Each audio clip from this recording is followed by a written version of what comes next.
Hi, Rebecca Roy here. Sorry that it's been so long since my last video. This video is going to be about fear and anxiety.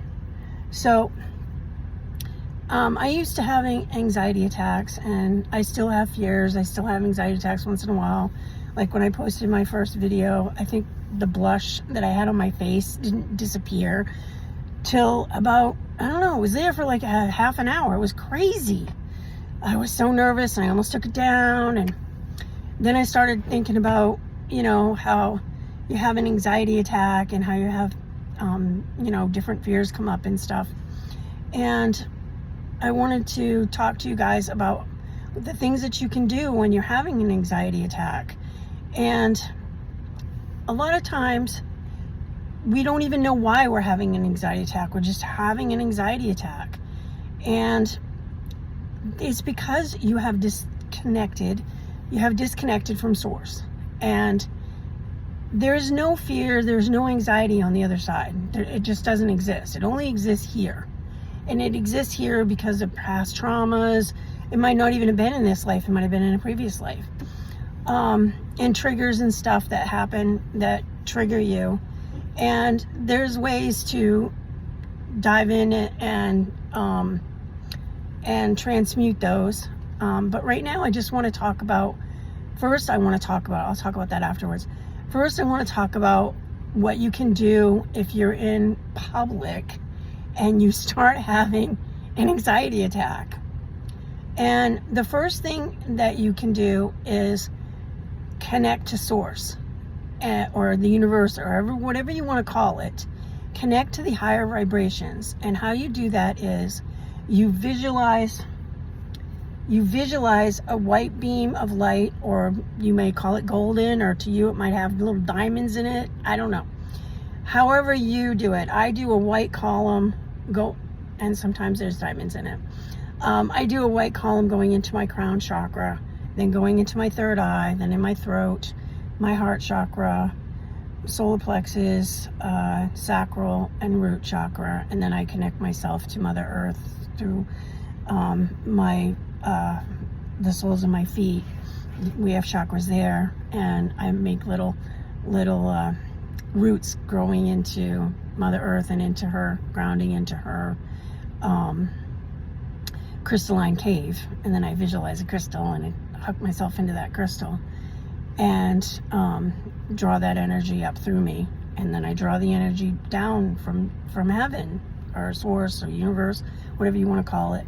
And I just draw that energy through me and back up. And I envision my column 6 feet width, because of our aura is out 6 feet. So we're not just this body here, we're also have an aura that extends us out. So when you do that, you bring in that higher vibrational energy. It can bring you out of an anxiety attack.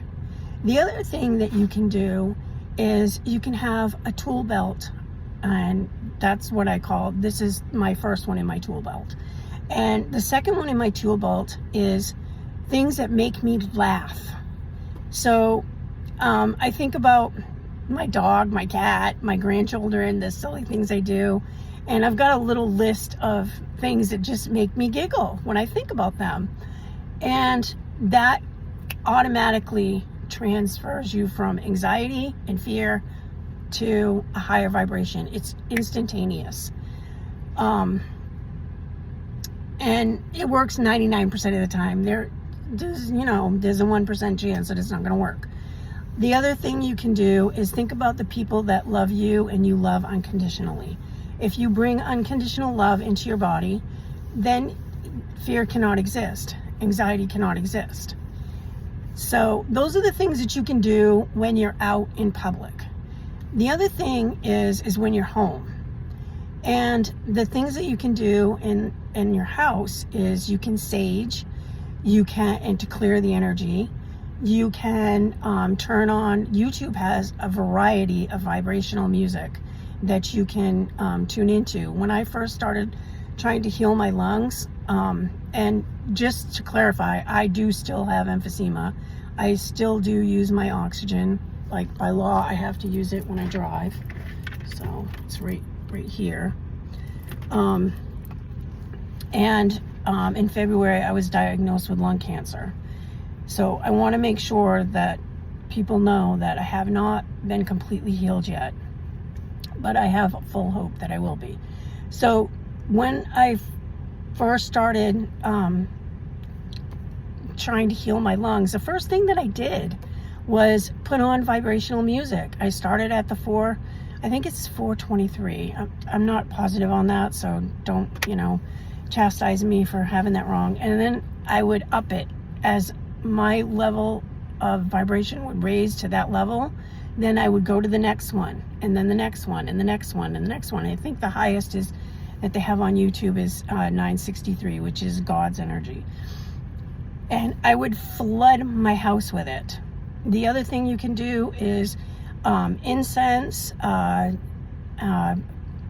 those little bottles of fragrances, spices and stuff that are high vibrational, that people use in Reiki, and they use it when you go get a massage.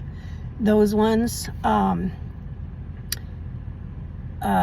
lighting candles, meditating, going outside and putting your feet in the ground, and then doing what I was saying before, connecting yourself into Mother Earth and connecting yourself into the crystalline grid. Those are all things that you can do at home. And I think that's it for now. But I just wanted to make sure that I gave you a video today, because I started thinking about all the things that I had to do, and I'm probably not going to be able to put a video up until Sunday. And the video that I want to put up on Sunday, I need to do in my house, because I want to talk about your heart and how we protect our heart. And sometimes we protect our heart too much, and we don't allow ourselves to be ourselves, be our true self. So that's going to be the next video. I hope you're all having a fantastic day. I hope you all had a beautiful 4th of July if you celebrate that. And I'm sending all of you a big love wave. Have a great day. Bye-bye.